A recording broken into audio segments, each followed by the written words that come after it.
MP association of cotton processors and traders के secretary Sunil Gupta से commoditiescontrol.com ने इस साल देश में कॉटन के उत्पादन, मध्य प्रदेश में कॉटन की पोजीशन और आने वाले दिनों में प्राइस मूवमेंट पर बात की। सुनील जी, यह बताइए कि देश में इस साल कितना कॉटन पैदा होने का अनुमान है और मध्य प्रदेश की क्या स्थिति है?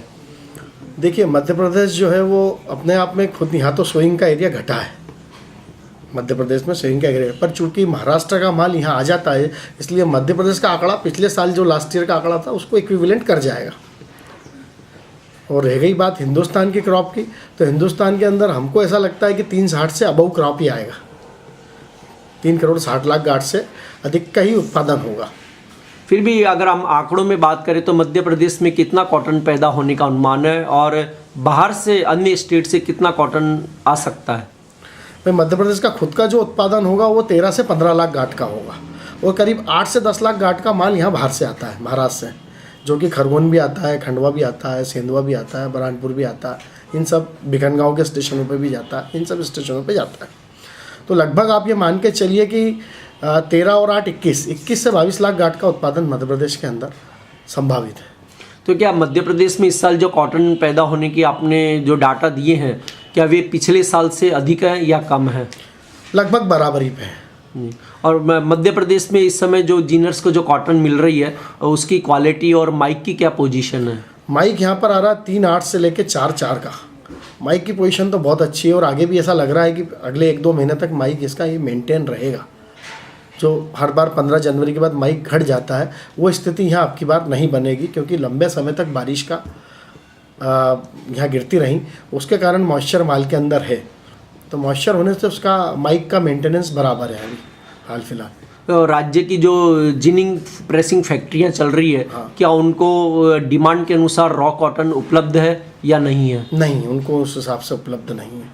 इसकी वजह क्या होगी?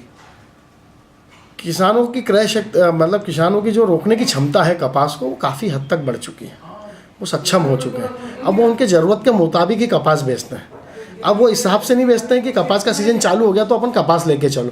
उनको आज 5,000 की ज़रूरत है तो 5,000 का कपास लाएंगे, 50,000 की ज़रूरत है तो 50,000 का कपास लाएंगे। अब जिन वाले ने तो अपनी कैपेसिटी 200 गांठ की बढ़ा ली, मान लीजिए मेरी जिन की कैपेसिटी 200 गांठ पर डे की है।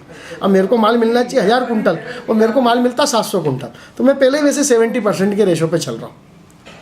मध्य प्रदेश में जो जिनिंग प्रेसिंग फैक्ट्रियाँ चल रही है उनकी जो मार्जिन कैपेसिटी किस तरह की है इस समय? प्रॉफिट ऑफ मार्जिन की बात कर रहे हैं व्यापार के उद्योग के हिसाब से जी, तो उनको मार्जिन कतई भी नहीं है।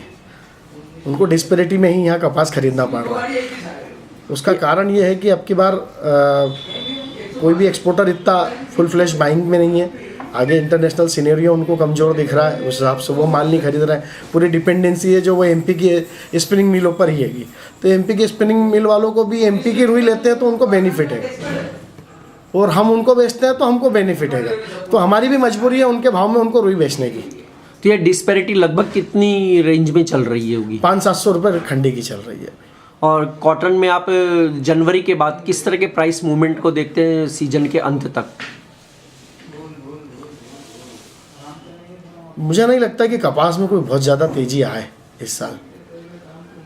कॉटन सीड अलग मैटर हो गया, कॉटन रॉ कॉटन और रॉ कॉटन बेल्स के अंदर मुझे नहीं लगता कि बहुत मोटी तेज़ी आए, क्योंकि कोई भी आगे के वायदे भी देखें अपन इंटरनेशनल सीनेरियो के हिसाब से या न्यूयॉर्क के हिसाब से भी देखें तो ऐसा बहुत बड़ी तेज़ी का मूवमेंट कहीं भी नज़र नहीं आता। जो चाइना की भी आज पोजीशन चल रही है उसके हिसाब से भी अपने को फ्यूचर लगता है कि भविष्य में ब्याज से ज़्यादा रुपये सैकड़े या सवा रुपये सैकड़े से ज़्यादा का किसी को रिटर्न मिल जाए, ऐसा मुझे नहीं लगता इसमें।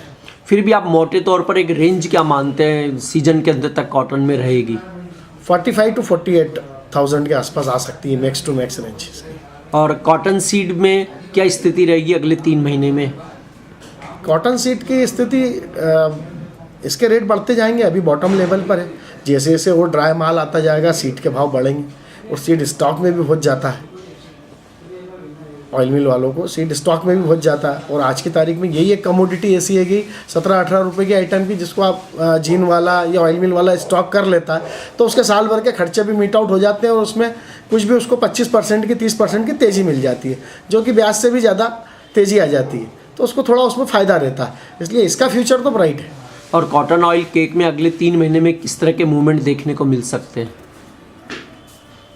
मार्च के अंदर, इसके अंदर आज से अगर अपन दिसंबर एंड की बात करें तो अगले 3 महीने इसके मार्च में ख़त्म होते हैं, तो मुझे नहीं लगता कि कुछ इसके अंदर 82 से ज़्यादा की बढ़ोतरी कॉटन केक में आ पाए। आज सामान्य तौर पे 1100 रुपये बोरी के दाम है 70 किलो के यहाँ, जो कि लगभग हमारे हिसाब से 1575 रुपये कुंटल के दाम है ऑयल केक के। ये दाम मुझे लगता है कि कहीं भी 17 सवा 17 के आसपास मार्च एंड तक हो जाएंगे। कॉटन में एक्सपोर्टर्स की किस तरह की डिमांड देखी जा रही है? बहुत कमज़ोर, पिछले साल की अपेक्षा बहुत कमज़ोर लग रही है। तो देश से इस साल कितना कॉटन एक्सपोर्ट होने की आपकी उम्मीद है? मुझे ऐसा लगता है कि 60 लाख गांठ से ज़्यादा एक्सपोर्ट नहीं होगा जी। और CCI का रुख आपके यहाँ बाज़ारों में किस तरह का है? CCI खंडवा स्टेशन पे तो अभी हाल फिलहाल आया नहीं। MP के अंदर सिर्फ एक करई चालू हुआ है कल, मतलब उन्होंने 24 तारीख को स्टार्ट करा है करई का, 23 या 24 तारीख को स्टार्ट करा है करई सेंटर। बाकी मध्य प्रदेश में और कहीं भी भारतीय कपास निगम की खरीदी स्टार्ट नहीं हुई है अभी तक। भारतीय कपास निगम अगर बाज़ार में आता है तो एक मॉरल सपोर्ट किसान को भी मिलता है, एक व्यापारी को भी मिलता है कि सरकार आ गई है, सरकार माल का स्टॉक करेगी, अपने हिसाब से बेचेगी।